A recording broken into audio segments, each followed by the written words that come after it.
سیدنا آدم علیہ السلام جب زمین پر آئے اور پھر حضرت حوا سے ان کی ملاقات ہو گئی، پھر جب ازدواجی زندگی گزرنے لگی تو ان کی جو اولاد ہوتی تھی ان کے متعلق یہ فرمایا گیا ہے، حضرت بی بی حوا رضی اللہ تعالی عنہا کو روزانہ ایک لڑکے اور ایک لڑکی کی ولادت ہوتی تھی، روزانہ، کیونکہ اللہ رب العزت کی یہ مشیت ہے، وہ چاہے تو 9 مہینے میں بچے کو بنائے اور چاہے تو 9 گھنٹے میں بھی بنائے، وہ قادر مطلق ہے۔ اس وقت دنیا کی شروعات تھی، نشو و نما ہونا تھا، انسانی نسل کی ارتقاء ہونا تھا، جس کی بنیاد پر بہت تیزی کے ساتھ ان کے بچے ہوتے تھے، اور قانون حضرت آدم علیہ السلام بھی لے کر کے آئے تھے۔ ایسے نہیں کہ وہ دنیا کے شروع میں تھے تو کوئی قانون نہیں تھا، نہیں، قانون الہی اس وقت بھی وہ ساتھ لے کر کے آئے تھے۔ اور آدم علیہ السلام کوئی عام آدمی نہیں، کوئی عام انسان نہیں، بلکہ وہ اللہ کے نبی بن کر آئے تھے۔ اللہ نے انہیں نبوت عطا فرمائی، وہ دنیا کے سب سے پہلے انسان ہونے کے ساتھ ساتھ سب سے پہلے نبی بھی ہیں۔ ان کی اپنی شریعت تھی، ان کے لا تھے، قانون تھے، ان کے ساتھ آدم علیہ السلام کو کچھ کتابیں بھی دی گئی تھیں۔ تو سیدنا آدم علیہ السلام کی شریعت کے جو قوانین تھے وہ ان کی اولاد کو اس پر عمل کرنا لازم و ضروری تھا۔ ان کی امت کون ہے؟ ان کی اولاد، ان کی اولاد ہی ان کی امت تھی۔ اور روایات بتاتی ہیں کہ تقریباً آدم علیہ السلام 950 سال تک باحیات رہے، اور ایک کتاب کی روایت کے اعتبار سے 1000 سال سے زیادہ آپ کی حیات ہوئی۔ اس وقت آپ کے اولاد میں اولاد ہی نہیں، بیٹے بیٹیاں ہی نہیں، پوتے پوتیاں، نواسے نواسیاں، اس کے بعد بھی پڑ پوتے پڑ نواسے بھی کئی جنریشن چل چکی تھی، اور آپ کی امت آپ کی اولاد تھی۔ ان کی شریعت کا ایک لا تھا، قانون تھا، شادی کیسے کریں گے؟ جب سب ایک ہی باپ اور ایک ہی ماں کے بچے ہیں تو شادی کیسے ہوگی؟ تو شریعت ان کی یہ بتاتی کہ آج کا لڑکا اور لڑکی جو پیدا ہوئے ہیں وہ سگے بھائی بہن ہیں، اور کل جو پیدا ہوا لڑکا اور لڑکی ہے ان میں سے کسی لڑکی سے وہ نکاح کر سکتا ہے۔ یعنی آج ایک لڑکا اور ایک لڑکی پیدا ہوئے تو یہ آپس میں شادی نہیں کریں گے، کیونکہ ان کو سگے بھائی بہن ہونے کا حکم تھا۔ آج پیدا ہونے والا لڑکا کل پیدا ہونے والی لڑکی کے ساتھ نکاح کر سکتا تھا، اور کل پیدا ہونے والا لڑکا آج جو پیدا ہو چکی ہے اس لڑکی کے ساتھ نکاح کر سکتا تھا۔ یعنی نکاح کے لیے سگے اسی دن کے پیدا ہونے والے کے ساتھ نہ ہونے کا حکم ان کے ساتھ تھا۔ اب مسئلہ ایسا ہوا کہ آدم علیہ السلام کے سب سے بڑے بیٹے کا نام حابیل تھا۔ حابیل، حضرت آدم علیہ السلام کے بڑے بیٹے کا نام حابیل تھا۔ حابیل کے ساتھ جو پیدا ہوئی وہ یہودا تھی، اور دوسرے دن جو پیدا ہوئی وہ قابیل، اور اس کے ساتھ جو پیدا ہوئی وہ اقلیمہ تھی۔ اتفاق ایسا، اقلیمہ نام کی جو لڑکی تھی، پیدا ہونے میں ہو سکتا ہے آگے پیچھے ہوئے ہوں، لیکن روایات میں یہ نام ہے۔ اقلیمہ نام کی جو بیٹی آدم علیہ السلام کی ہوئی وہ بہت خوبصورت تھی، حسین و جمیل تھی۔ تو قانون کے اعتبار سے پہلے دن جو پیدا ہوا ہے حابیل، اس کا نکاح اقلیمہ کے ساتھ ہونا تھا دوسرے دن، لیکن ہوا ایسے کہ دوسرے دن جو پیدا ہوا لڑکا ہے قابیل، وہ خود اپنی سگی بہن سے محبت کر بیٹھا، اور اس کا دعویٰ یہ تھا کہ یہ میرے ساتھ پیدا ہوئی ہے اور میں ہی اس سے نکاح کروں گا۔ وہ بہت خوبصورت تھی، لیکن آدم علیہ السلام کی شریعت اس بات کی اجازت نہیں دیتی تھی۔ شریعت میں یہ تھا، فیصلہ بھی کروایا گیا۔ آدم علیہ السلام نے کہا دیکھو اللہ کا قانون ہے، اسے ہاتھ میں مت لو، اس کو پھلان دو مت، یعنی حد سے تجاوز نہ کرو۔ تمہارے حصے میں یہودا آتی ہے، اس سے نکاح کر لو۔ وہ نہ مانا۔ پھر آدم علیہ السلام نے دونوں سے کہا کہ تم دونوں اللہ کی بارگاہ میں قربانی دو، جس کی قربانی قبول ہو جائے وہ حق پر ہے۔ اچھا، پچھلی شریعتوں میں حق اور باطل کو پہچاننے کا ایک طریقہ یہ بھی تھا۔ اللہ نے فرمایا بِقُرْبَانٍ تَأْكُلُهُ النَّارُ، یعنی قُلْ قَدْ جَاءَكُمْ رُسُلٌ مِّن قَبْلِي بِالْبَيِّنَاتِ وَبِالَّذِي وَقُلْتُمْ، یہ آیات جو ابھی ہماری تفسیر میں چل رہی ہیں چوتھے پارے کی، آل عمران کے اختتام میں، جو روزانہ کی یعنی جمعہ سنیچر کی تفسیروں میں، وہیں پر یہ آیت بھی ہے کہ پہلے قربانی کرتے تھے دو جماعتیں، تم بھی بکرا کاٹو، تم بھی بکرا کاٹو، اور لے جا کر کے کسی اوپر پہاڑ کے پاس رکھ دیتے تھے اپنی اپنی قربانی۔ غیب سے، آسمان سے ایک آگ آتی تھی، اور وہ آگ کیسی لال کالی نہیں بلکہ سفید رنگ کی آگ آتی تھی، بالکل سفید رنگ کی آگ، اور وہ آگ آ کر جو حق پر ہے اس کی قربانی کو ختم کر دیتی تھی، کھا جاتی تھی، یعنی پھر وہ بکرا غائب ہو جاتا تھا جو حق پر ہے۔ تو پچھلے انبیاء اکرام علیہ السلام کی امتوں میں اکثر ایسا ہوا ہے کہ جب دو معاملات، دو لوگوں کے درمیان کوئی معاملہ مختلف ہو گیا تو وہ پہچاننے کے لیے قربانی دے کر کسی پہاڑ پر رکھتے تھے۔ آدم علیہ السلام نے حابیل اور قابیل دونوں سے کہا کہ ٹھیک ہے، قابیل کہتا ہے اکلیمہ سے ہی نکاح کروں گا، جبکہ یہ حق بنتا ہے حابیل کا، وہ نکاح کرے، تو تم دونوں قربانی دو، اللہ کی بارگاہ سے جو حق پر ہوگا اس کی قربانی قبول ہو جائے گی، اس کی قربانی کو آگ آسمان سے آ کر نگل جائے گی۔ تو دونوں نے قربانی دی، بکرے ذبح کیے یا دمبے ذبح کیے، اور دونوں نے لے جا کر کھلی زمین پر رکھا اپنے اپنے جانوروں کو ذبح کر کے۔ تھوڑی دیر کے بعد آسمان سے سفید رنگ کی آگ آئی اور حابیل کی قربانی کو قبول کر لی، جس کا حق تھا، یعنی شریعت میں جیسا تھا ویسی ہی آدم علیہ السلام نے پہلے بھی بتایا تھا۔ اب وہ قربانی قبول ہو گئی تو اس نے ڈھیٹ پن کیا، سرکشی پر آ گیا۔ کون؟ دوسرا والا بیٹا قابیل۔ اس نے کہا میں یہ قربانی کو نہیں مانتا۔ یہاں سے کفر شروع ہوا۔ اللہ رب العزت کی طرف سے جب قربانی قبول ہو گئی، شریعت کا انکار کیا، قربانی جو قبول ہوئی اس کا انکار کیا، یہاں سے کفر شروع ہو گیا۔ اور کس کی بنیاد پر ہوا؟ ایک عورت کے لیے، اس کے حسن و جمال کے لیے اس نے ساری حدیں پھلانگ دی۔ اس کے بعد آدم علیہ السلام سمجھاتے رہے، وہ نہ مانا۔ حابیل کا حق ہے، اقلیمہ کو حابیل سے نکاح کرنے کے لیے دے دو اجازت، یہودا سے تم نکاح کرو، وہ نہیں مانا۔ پھر ہوا یہ کہ آدم علیہ السلام حج کے لیے روانہ ہوئے تھے یا خانہ کعبہ کے طواف کے لیے، تب ابلیس لعین، شیطان مردود، جو ازل سے آدم علیہ السلام کا دشمن ہوا ہے، جس دن آدم علیہ السلام کی پیدائش ہوئی اسی دن اس کو بارگاہ الہی سے نکال دیا گیا۔ اللہ نے اسے کیا فرمایا؟ فَخْرُجْ مِنْهَا فَإِنَّكَ رَجِيمٌ، تو اب یہاں سے نکل جا کہ تو مردود ہو گیا۔ آدم علیہ السلام کی وجہ سے ہی نکالا گیا ہے نا، ابلیس سجدہ نہیں کیا، مردود ہو گیا۔ تو اب اس نے جو چیلنج کیا تھا رب تعالیٰ سے کہ میں آدم کی اولاد کو گمراہ کر کے رہوں گا، سیدھے راستے پر بیٹھوں گا، جو بھی اس سیدھے راستے پر آئے گا میں اسے گمراہ کر دوں گا۔ اور یہ کہا اس نے لَأُغْوِيَنَّهُمْ أَجْمَعِينَ، ان کے یعنی آدم کی پوری اولاد کو میں گمراہ کر دوں گا۔ اب وہاں سے اس کا کام شروع ہو گیا۔ حابیل اور قابیل کے درمیان جب اس نے اختلاف دیکھا ایک لڑکی کی وجہ سے، آدم علیہ السلام بھی نہیں تھے، ایک بزرگ کی شکل میں آیا، آ کر کے کہا، قابیل کو چڑھایا بہت کہ اے قابیل تو حق پر ہے، اقلیمہ سے نکاح تجھی کو کرنا چاہیے، اتنی حسین و جمیل اور خوبصورت پری پہ کر اس کو تو چھوڑ دے گا تو کوئی دوسری تیرے حق میں آ جائے گی، زندگی گزارنے والی بات ہے، بہت اسے چڑھایا۔ تو قابیل نے کہا لیکن یہ میرا بھائی مانتا نہیں ہے حابیل، اور شریعت کی بات کرتا ہے، کیا کیا جائے؟ تو ابلیس نے اسے دکھایا کہ ایک طریقہ ہے، بڑا سا پتھر اٹھاؤ اور حابیل کے سر پر مار دو، وہ مر جائے گا۔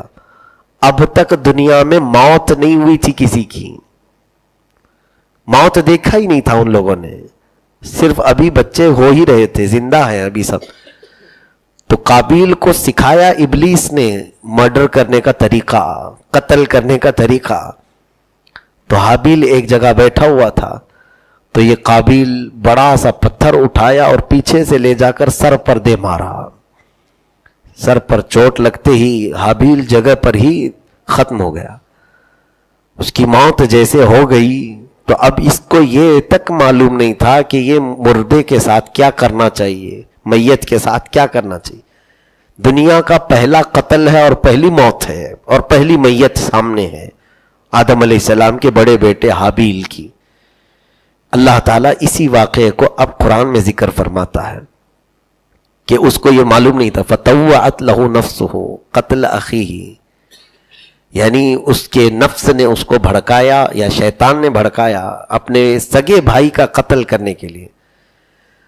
قتل تو کر دیا لیکن اب کیا کریں سمجھ میں نہیں آیا. تو اللہ فرماتا ہے فَبَعَثَ اللَّهُ غُرَابًا يَبْحَثُ فِي الْأَرْضِ لِيُرِيَهُ كَيْفَ يُوَارِي سَوْءَةَ أَخِيهِ.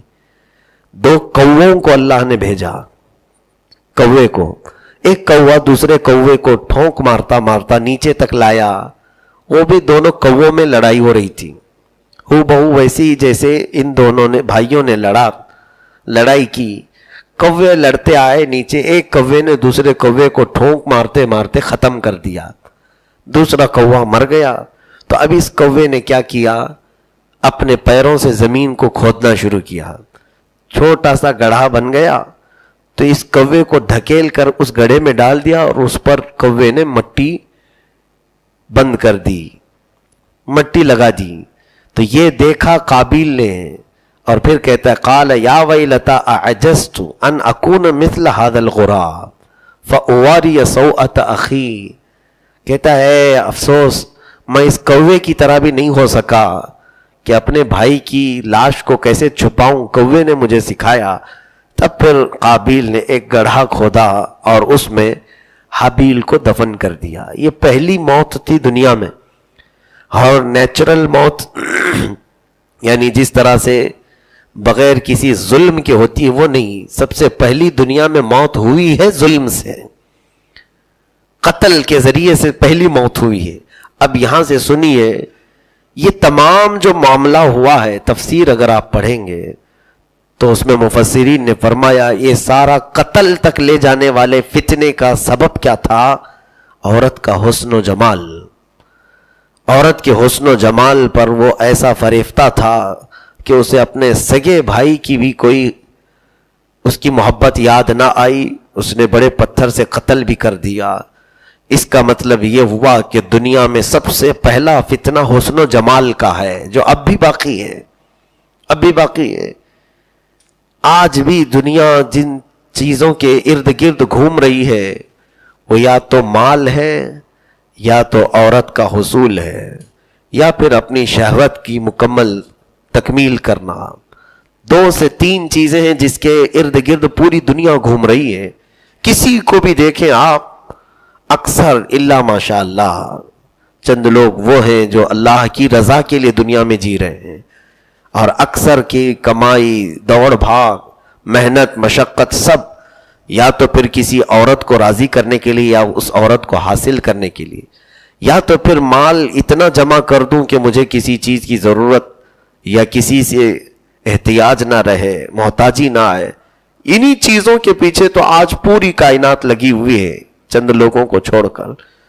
میرے عزیزوں، عورت یقیناً دنیا میں، کائنات میں اللہ تعالیٰ نے اس کو زینت بنایا ہے، لیکن اس کے لمٹس رکھے ہیں، حدود رکھے ہیں.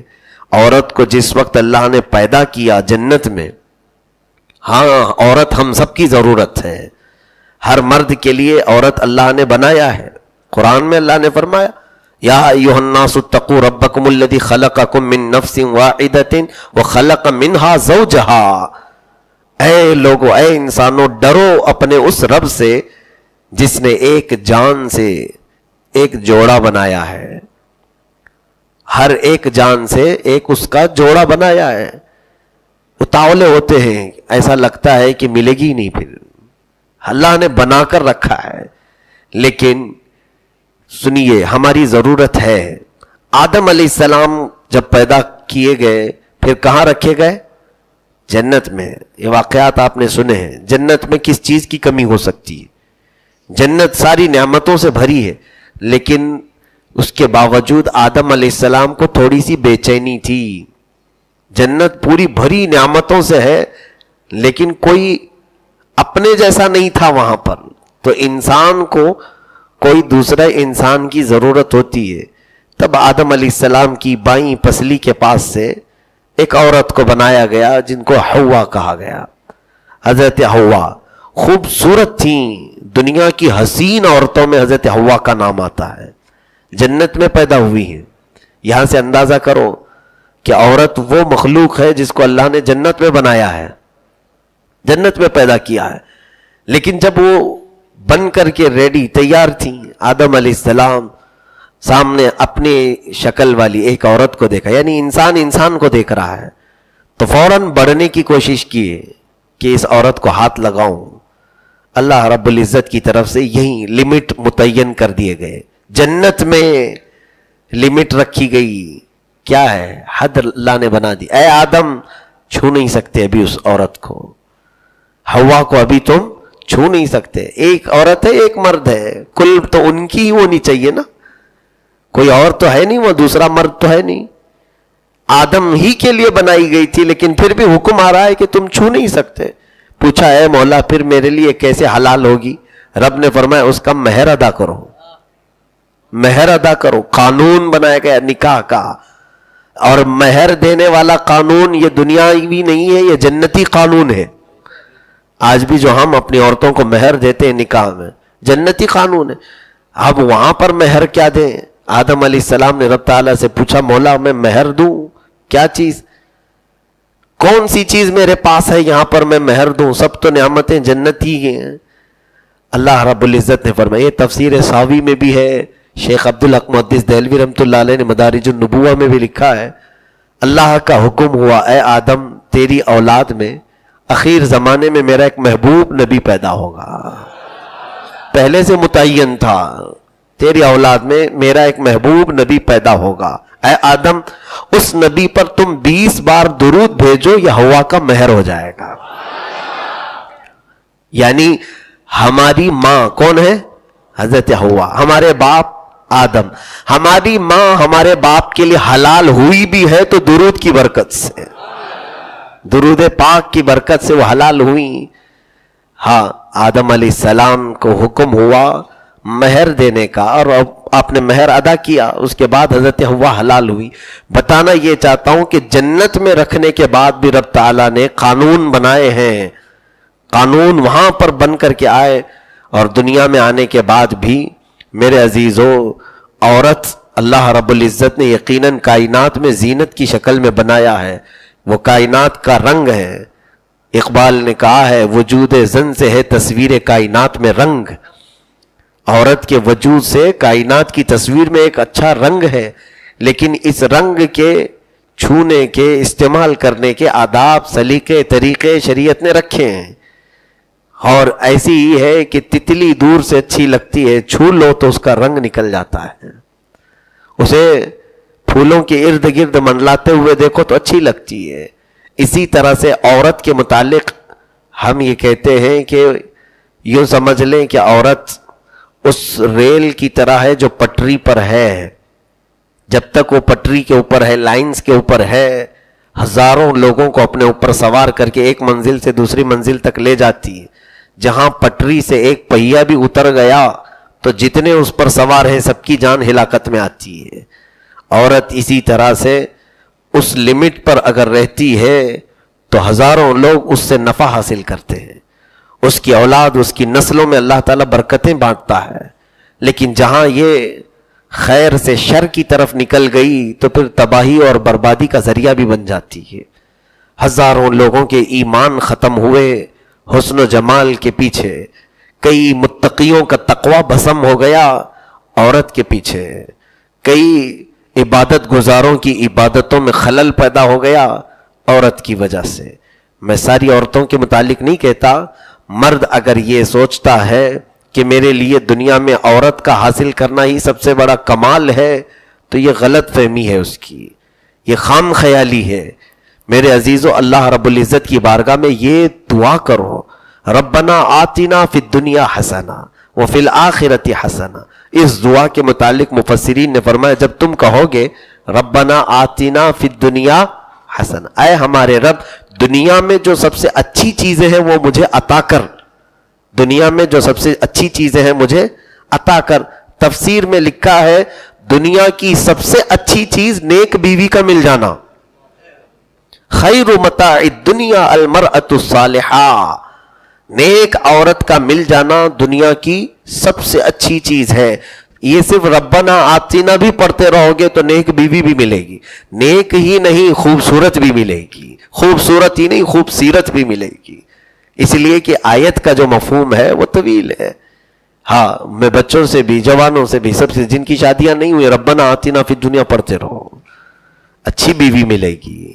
ہاں اپنے طرف سے اگر ربنا آتینا فی الدنیا کی بجائے آپ یہ سمجھتے ہیں کہ میرے لیے عورت صرف فیس بک سے ملے گی یا پھر سوشل میڈیا سے ملے گی، تو پھر وہ حسنہ میں سے نہیں ملے گی، وہ نہیں ملے گی جس سے تمہارے شرمگاہوں کی حفاظت ہو، وہ نہیں ملے گی جو زندگی میں تمہیں سیراب کر سکے، جس سے تمہارا ایمان کمپلیٹ ہو، جس سے تمہارے گھر آباد ہو، بلکہ پھر تمہارے خواہشات کے مطابق. اللہ فرماتا ہے انا عند ظن عبدی بی، میرا بندہ میرے بارے میں جیسا گمان کرتا ہے میں اس کے ساتھ ویسا ہی سلوک کرتا ہوں. چور کو بھی اللہ رزق دیتا ہے نا، لیکن وہ کس راستے سے؟ حرام راستے سے کھا رہا ہے. رزق سب کو مل رہا ہے، چور کو بھی مل رہا ہے اور حلال کمانے والے کو بھی، لیکن دروازہ اس نے چوری کا پکڑا اور اس نے محنت کا پکڑا. اسی طرح عورت سب کو ملے گی، جس نے اللہ رب العزت کے دروازے کو کھٹکھٹایا اور نیک بیوی مانگی اسے بھی دی جائے گی، اور جس نے فحش طریقے سے سوچا اسے اسی راستے سے دیا جائے گا اور وہی مال دیا جائے گا. اس لیے میرے عزیزو، کل زندگی عورت کے پیچھے خرچ کرنا نہیں ہے. ہماری پوری محنتیں، بلکہ بہت سارے نوجوان اسی فکر میں اپنے دن و رات گزارتے ہیں، اسی فکر میں ان کی محنتیں. کچھ لوگ تو صرف اس لیے کما رہے ہیں کہ نئی نئی دلہن کو گفٹ دیا جائے، ان کو گفٹ پیش کیے جائے، ان کو راضی کرے. اور ایک بات یاد رکھنا، صرف بیوی کو نہیں، اور بچیاں بھی، عورتیں بھی ان سے سنیں کہ اگر تم یہ صرف انسانوں کو راضی کرنے کے لیے دن و رات محنت کر لو، ایک پکی بات کہ تم میں سے کوئی کبھی راضی نہیں ہو سکتا، کبھی پیٹ نہیں بھر سکتا. اور یعنی پھر حل کیا ہے، علاج کیا ہے؟ کہا دونوں مل کر اللہ کو راضی کرنے پر لگ جاؤ، اللہ تم دونوں کو آپس میں راضی رکھے گا. اللہ کو راضی کرنے پر لگ جاؤ، پھر اللہ تم دونوں کو بھی راضی رکھے گا. ہمارے دلوں کا اطمینان اللہ تبارک و تعالیٰ کے دستے قدرت میں ہے. مولا جسے چاہے بے قرار کر دے اور جسے چاہے اطمینان کی دولت عطا کرے. تو یہ تمام چیزیں. اب یہاں سے ایک اور قاعدہ بتا دوں میں آپ کو. دنیا کا سب سے پہلا قتل ہوا، دنیا کا سب سے پہلا مرڈر ہوا ہے، کس کی وجہ سے؟ ایک عورت سے نکاح کرنے کی غرض سے، اور وہ بھی کسی انجان آدمی کا نہیں، سگے بھائی کا ہوا، سگے بھائی کا قتل ہوا. اب حدیث پاک سنیے، فرمایا میرے آقا صلی اللہ علیہ وسلم نے، جس نے کوئی برا طریقہ اختیار کیا، کوئی برا طریقہ شروع کیا، تو حضور فرماتے ہیں اس برے کام کے شروع کرنے کا گناہ تو اس پر ہے ہی، اس برے کام کے ساتھ جتنے لوگ چلتے رہیں گے اس کام پر، ان سب کا گناہ بھی شروع کرنے والے کو دیا جائے گا. خدا را کبھی کوئی اپنے سے برا کام شروع مت کرنا. اور بعض لوگ تو فخر سے کہتے ہیں یہ جو چیز ہے نا یہ میں نے شروع کیا ہے. تم نے شروع کیا ہے وبال، اور جب تک یہ چلتا رہے گا گناہ، تمہیں ان سب کے گناہ کے برابر بھی تمہاری قبر میں وہ اعمال، وہ وزر دیا جاتا رہے گا.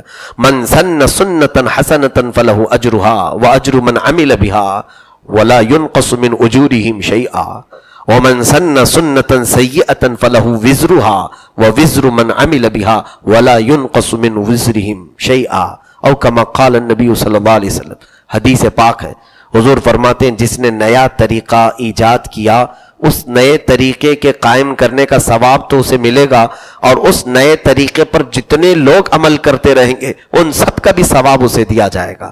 عمل کرنے والوں کے ثواب میں کوئی کمی نہیں ہوگی، ان کو ان کا ملے گا، لیکن اتنا ہی شروع کرنے والے کو بھی ملے گا۔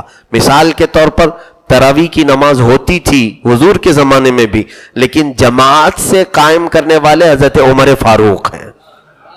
سیدنا عمر فاروق رضی اللہ تعالیٰ عنہ نے اپنے زمانے میں تراویح کی جماعت بنائی، ایک امام منتخب کیا اور پیچھے لوگوں کو کھڑا کیا صفوں میں اور جماعت قائم کی۔ ان کی جماعت بنا دینے کے بعد سے لے کر تقریباً 14 صدیاں گزر گئیں، 1400 سال گزرنے کو آ گئے، آج تک جماعت سے تراویح ہر سال ہوتی ہے، ایک علاقے میں نہیں، پوری دنیا میں جہاں جہاں مسلمان ہیں تقریباً سب جگہ تراویح کی جماعت قائم ہوتی ہے رمضانوں میں۔ تو اب اندازہ کرو عمر فاروق رضی اللہ تعالیٰ عنہ نے جماعت شروع کیا تھا، شروع کرنے کا تو ثواب ہے ہی، کروڑوں مسلمان جو جماعت سے پڑھتے ان سب کا ثواب عمر فاروق کو ملتا رہے گا رضی اللہ تعالیٰ عنہ۔ سیدنا عمر فاروق رضی اللہ تعالیٰ عنہ نے ایک کام شروع کیا اور اس پر جتنے عمل کر رہے ہیں اس کا سب ثواب، قیامت تک جو بھی عمل کریں گے وہ ثواب تو ملتا رہے گا، لیکن یہ ٹینشن نہ لیں کہ ہم کو ملے گا کہ نہیں ملے گا، ہم کو سب ملے گا اور ہمارے ثواب کے برابر ہی ان کو بھی ملے گا۔ ساتھ ہی اگر کسی نے برا کام شروع کیا، کوئی برا طریقہ اختیار کیا، حرام کام کی بنیاد ڈالی، پھر اس کے بعد اس کام پر جتنے لوگ چل پڑے ان سب کا گناہ بھی اس شروع کرنے والے کو دیا جائے گا۔ جیسے کہ فرمایا گیا دنیا میں جو بھی قتل کرے گا، قتل کا گناہ تو اس کے سر پر ہے ہی، لیکن جتنے بھی قتل ہوں گے اب قیامت تک سب قتل کا گناہ قابیل کو بھی جائے گا۔ سب سے پہلے قتل کس نے کیا؟ قابیل نے، تو سارے قتل کا گناہ اس کے سر پر بھی جائے گا۔ لیکن یہ نہ سوچیں کہ سب گناہ اس پر جا رہا ہے، ہم کو نہیں مل رہا ہے۔ تمہیں تمہارے کرنے کا گناہ تو ہوگا ہی، لیکن اتنا ہی گناہ شروع کرنے والے کا بھی ہے۔ اس لیے یہاں پر خدا را کبھی بھی اپنی زندگی میں کوئی ایسا کام ہونے نہ پائے کہ آپ کا دیکھا دیکھی پھر آپ کے نیچے والی جو بعد والی جنریشن ہے وہ بھی اس برے کام میں مبتلا ہو جائے۔ مثال کے طور پر کسی نوجوان نے کان میں بالیاں پہننا شروع کیا، ہاتھ میں چوڑیاں پہننا شروع کیا، ناک میں نتھنی پہننا شروع کیا، حرام کام تھی، حرام ہے۔ عورتوں سے شباہت اختیار کرنا، حضور پاک صلی اللہ علیہ وسلم نے فرمایا اللہ کی مخلوق میں سب سے بدترین مخلوق ہے وہ جو مرد عورتوں سے مشابہت اختیار کرتے ہیں اور جو عورتیں مردوں کی طرح لباس پہنتی ہیں، دونوں پر اللہ کی لعنت ہے۔ لیکن جس نے یہ شروع کیا اس نے ایک ایسا بڑا گناہ شروع کیا کہ اس کا دیکھا دیکھی جتنے بھی وہ گناہ کرتے جائیں گے ان سب کو بھی وہ گناہ ملے گا اور اتنا ہی گناہ شروع کرنے والے کو بھی ملے گا۔ میرے عزیزو، لوگ نئے نئے طریقے شروع کرنے جا رہے ہیں۔ آج فیشن کے نام پر باضابطہ کلاسیں لگتی ہیں، باضابطہ آفیسز ہیں فیشن ڈیزائنر لوگوں کی کہ ایک نیا نیا طریقہ اختیار کیا جائے، شروع کیا جائے، کبھی سطر دکھانے والا، کبھی ننگے پن کا فیشن شروع کرے۔ تو جو بھی اس میں ملوث ہے وہ ایک حرام کام کی بنیاد ڈال رہا ہے اور اس کا گناہ اللہ بہتر جانے قیامت تک کتنے لوگ عمل کریں گے، سب کا گناہ تمہارے سر پر آئے گا۔ کیا ہی اچھا ہوتا مسلمانوں میں کہ آپ میں سے کوئی نہ کوئی ایسا نیا کام شروع کرتے جو ثواب کا ہے اور اس کے بعد پھر وہ چل پڑتا۔ اگر مثال کے طور پر راستے میں آپ نے ایک سبیل لگائی، محرم میں لگاتے ہیں بچے، بڑے شوق سے لگاتے ہیں، کبھی کسی نے ایسی سبیل لگائی یہ سوچ کر کے کہ جو بھی راستے سے گزرے گا اس سے پانی پیتا رہے، اب وہ سبیل قائم رہی آپ کی۔ اس میں حدیث پاک میں بھی اس کا ذکر ملتا ہے کنویں کا، اور فرمایا میرے آقا صلی اللہ علیہ وسلم نے کہ یہ صدقہ جاریہ ہے، جب تک لوگ اس پر پیتے رہیں گے سب کا ثواب تمہیں ملتا رہے گا۔ کوئی ایسے کام ڈھونڈو کہ مسجدوں میں آنے کے وقت بھی کوئی ایسی چیز، ہاں یقیناً ہم نے کوشش کیا ہے کچھ نہ کچھ چیزیں ایسی شروع ہو جائیں جس سے اللہ راضی ہو جائے۔ ہم نے مثال میں آپ کو بتا دوں، نمازوں کے بعد تسبیح پڑھنا شروع کیا، اچھا کام ہے۔ اگر اس پر سب مداومت کر گئے، قائم رہ گئے، آپ یہاں سے چل کر کسی اور مسجد میں گئے، جا کر وہاں آپ نے نمازوں کے بعد تسبیح پڑھنے کا رواج ڈال دیا، اللہ اکبر، وہ اتنا بڑا عظیم کام ہے کہ جب تک لوگ تسبیح پڑھتے رہیں گے آپ کو بھی اس کا ثواب ملتا رہے گا. تو یہ طریقہ ہے کہ ہم سے کوئی ایسا کام صادر ہو جائے جو نیکی کا ہو اور اللہ اس سے راضی ہو. برے کام کو شروع کرنے سے اللہ کی بارگاہ میں ڈرے. یہ تھے حابیل اور قابیل کے معاملہ.